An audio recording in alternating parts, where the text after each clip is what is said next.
Breaking news mga kababayan ko. Nako, Trillanes, pinaluhod ni Cayetano, ni Senate President SP Alan Cayetano. Yari, si Matibag lumuhod din mga kababayan. Hindi kinaya ang tapang ni Cayetano. Dito po, si Tito Soto, mga kababayan ko naninilikado. Tila makakasuhan.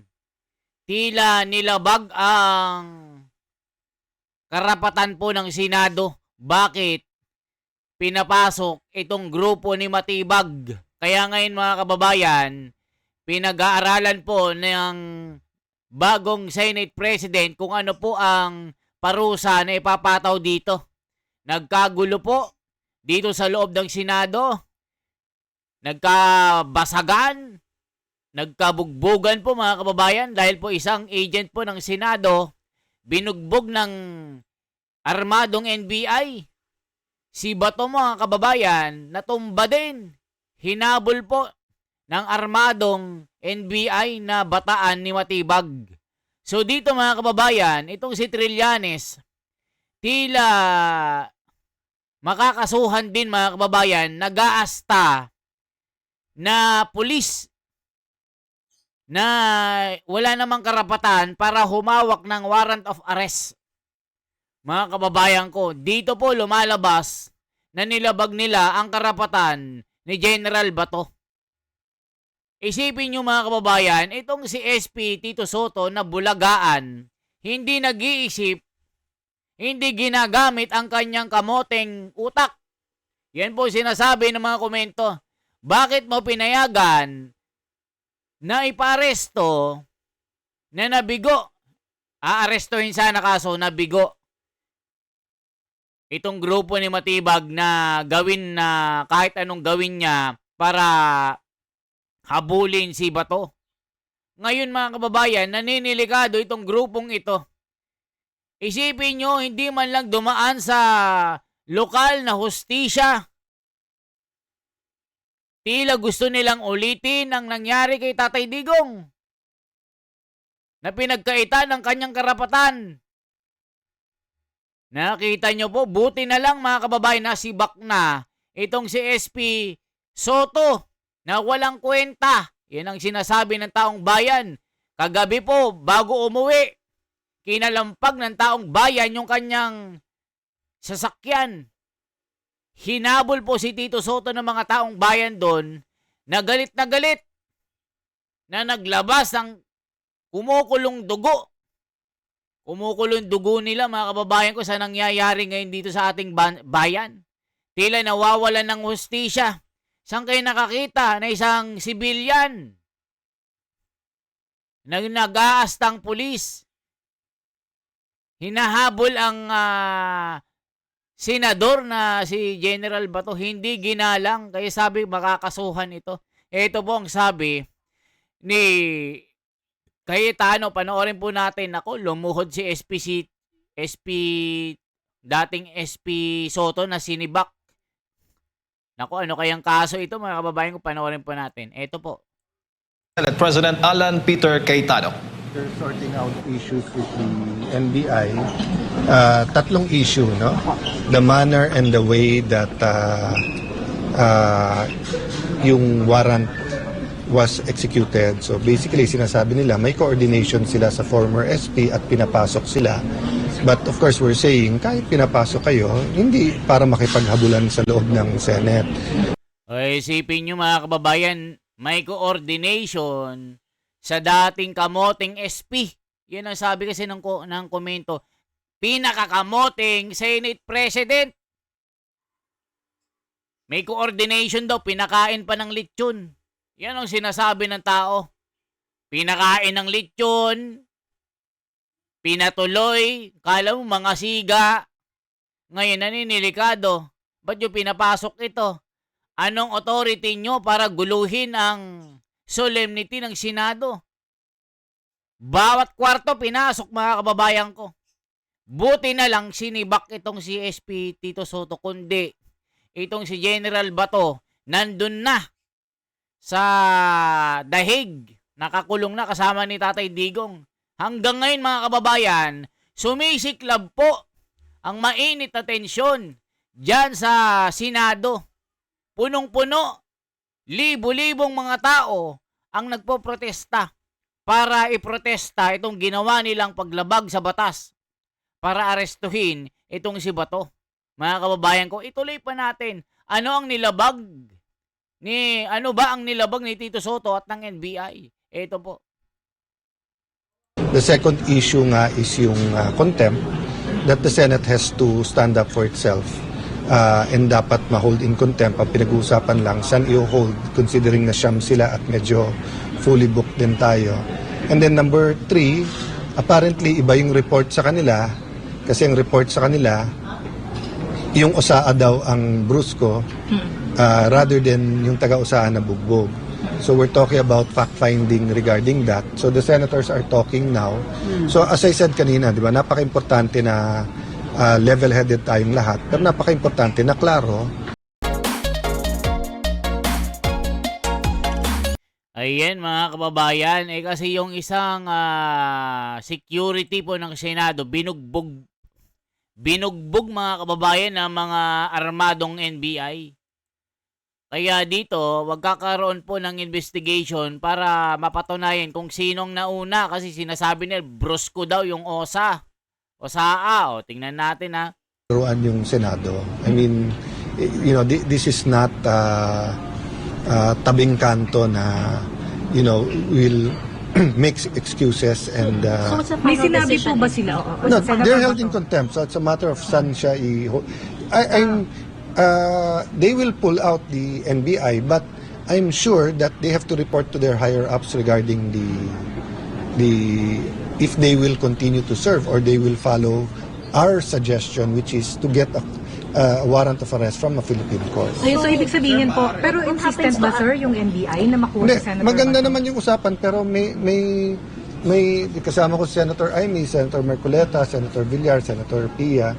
May iba't ibang opinion talaga kaya mahaba That's why we have to decide ano yung mga ibibigay sa Committee on Rules and Committee on Public Order at alin yung i-decide tonight.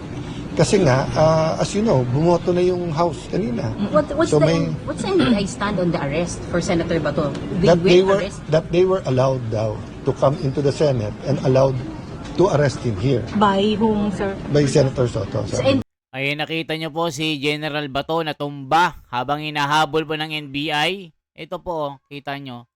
Ayan natumba mga kababayan ko. Ayan natumba. Nakita nyo po dito, ito po, nakabarong po, may kasama po. Di ko lang alam kung NBI ito. Hinahabol kasi siya mga kababayan. Yan po. And allowed Ayan to arrest him here napatukod yung sir? kamay. by Senator Soto. And your decision Daw to come into the Senate and allowed to arrest him here By whom, sir? by Senator Soto. and your decision, and what did you insist? I told him we have Senate Resolution 44 and I told him ang stand namin is you have to get a court order, an arrest order from a Philippine court. Okay. And you have to allow Bato to exhaust his legal remedies. And after exhausting all of that, only then will we convince him to surrender. And they will abide by that? We're in the process of talking about that. So may But standoff. even if he says yes now, I am sure he has to report to his higher ups. So there's a standoff? Hindi pa naman kasi sabi nila they're willing to pull out tonight. So that doesn't mean they won't be back tomorrow. If So they they will pull pull out out tonight, si Senator Bato stays in the building. Nag-uusap pa kami ni Senator Bato kung saan siya mas safe. Kasi nga kung dati speculation lang na baka habulin or hanapin siya. Ngayon, it's very clear. If they pull out tonight, lilift niyo yung lockdown? Or No, naka-lockdown? yung lockdown was only to prevent, actually, it's really just asking people not to leave. Nakita nyo po mga kababayan, pinalibutan na po ng mga pulis itong Senado para hindi makapasok yung mga armadong NBI na siga-siga. Si Matibag mga kababayan, pinagmumura ng taong bayan kagabi. Tila hinamon kasi ng suntukan yata mga kababayan, tapos gumanti yata ito.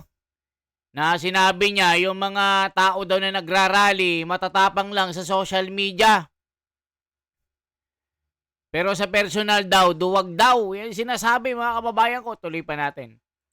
Para ma-identify natin, may picture nga pinakita sa akin Senator Villanueva na nagtanggal ng polo yung isang NBI agent para nga hindi siya makilala. But if we Pero were still identified on na po lockdown, ba? Identified na yung... Nag-uusap na, so I have to thank the Chief PNP kasi pinadala niya kaagad si General Aberin, the head of NCRPO, to help us. So I put everyone in one room. So nandyan ngayon yung USAA, nandyan si General Aberin, nandyan po si Director. So yung ilan sir? Siyam daw, siyam. So yung Siyam na yun ay nasa holding room na po.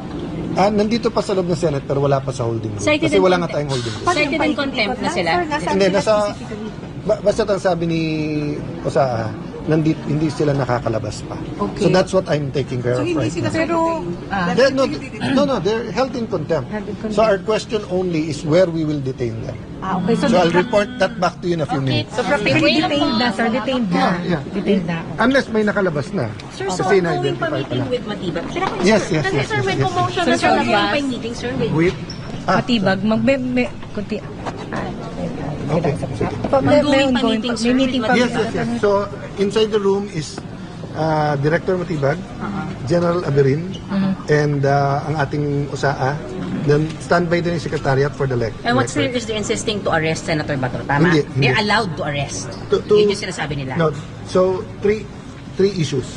Issue number 1, warrant of arrest. 2 issue namin. 1, bakit sa loob ng Senate? 2, the manner. So nag-explain sila but they will put it in writing. Na they coordinated daw at pinayagan daw sila ng dating leadership. Pero sabi ko, kahit pinayagan kayo sa loob ng Senate, hindi man siguro kayo pinayagan makipaghabulan. So yun yung ongoing. So assured na walang arestuhan by tonight? Assured na walang More or less, I just have to seal yung usapan. Okay. Number 2 Okay. is that yung we explain that iba yung criminal, iba yung administrative. They can defend themselves na ini-issue na lang nila yung warrant. But from our point of view, pinipigilan nila siya mag-attend. And that's contempt. Kasi hindi mo pwedeng, hiwalay pa dyan yung, yung nasa revised penal code na yung parliamentary immunity or whatever other crime. Ang point namin, we're holding you contempt kasi pwede naman kayo umakyat eh. Pwede naman kayo magsabi sa SecGen, sa USAA na may inaaresto kayo. Hindi, nakipaghabulan kayo eh.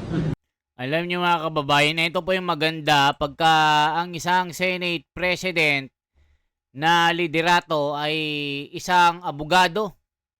Dahil tiyak po na magiging malawak ang pangunawa, pagbatas ang pag-uusapan at makikilala ang karapatan ng isang Pilipino. Dito kasi kay Soto, mga kababayan, walang alam kasi.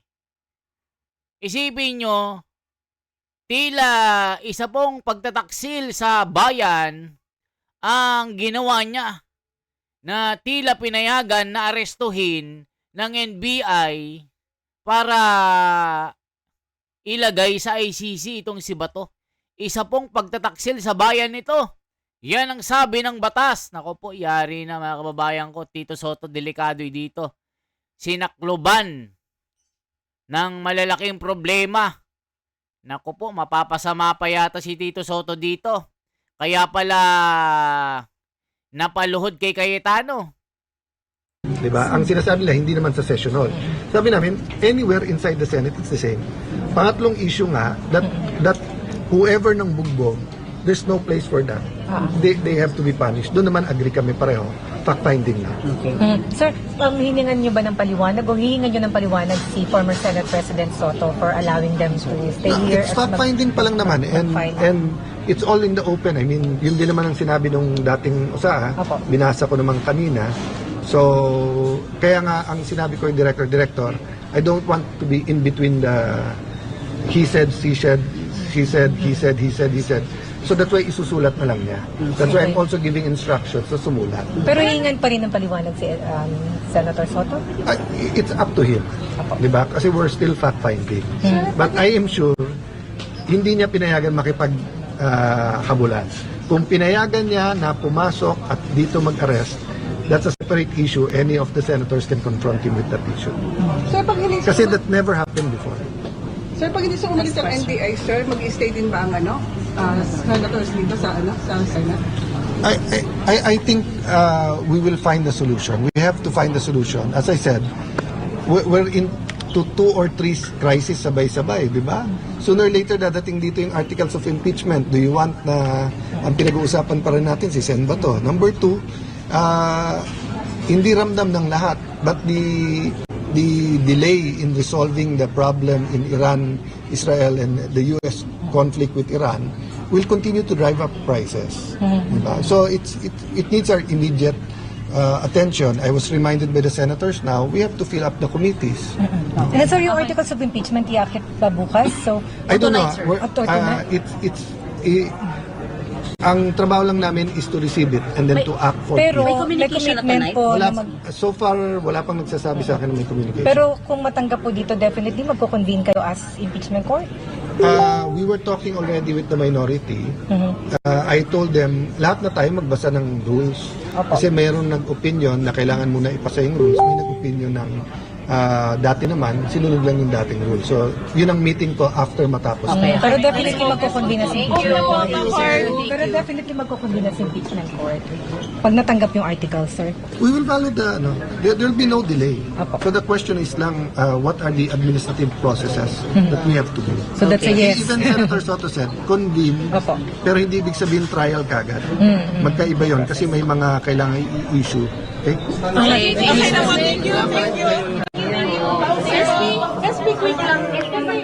Ayon po mga kababayan yung panayam kay bagong Senate President Alan Peter Cayetano. At Ayan po, mga kababayan ko. Anong masasabi nyo po sa gulo sa Senado? Bugbugan, abulan, nagkasugatan. Kapilay-pilay po ang kamay ni Bato, mga kababayan ko. Ano po ang sabi ni General Bato dito? Ito po, oh. Tila isang pagtataksil ito sa bayan ang ginawa ni SP Tito Soto. Sabi dito, yari si Tito Soto yan, no? Mga kababayan ko, ito sabi, kung may pananagutan ako, haharapin ko pero hindi sa mga dayuhan. Senator Bato tinawag na pagtataksil ang pahayag ni Tito Soto na arestuhin siya ng NBI. Kita nyo mga kababayan ko? Yari. O, kita nyo. Pakita ko lang saglit ha. Ito po. Ipakita natin itong sinabi ni General Bato dito.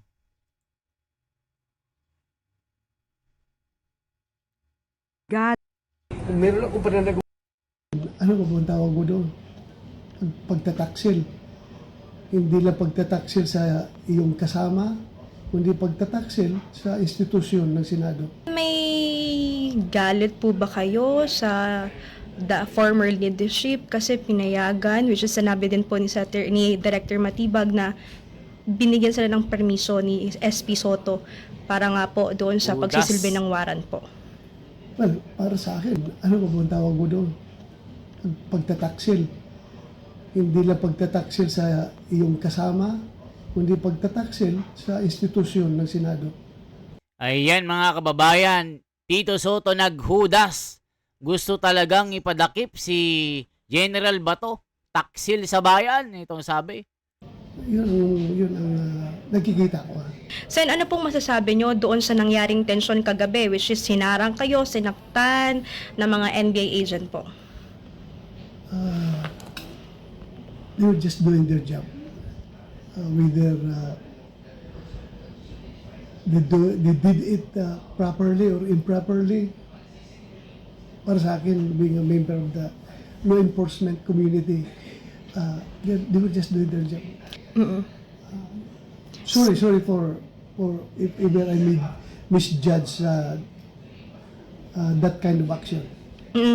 Sen, sinabi din po ni Trillanes kahapon na kung anong ginawa kay FPRRD, ganun din po yung gagawin. At sinabi din po ni Attorney Torion kanina, may mga information na may mga aircraft na daw po nag-aantay para ilipad kayo doon sa ICC.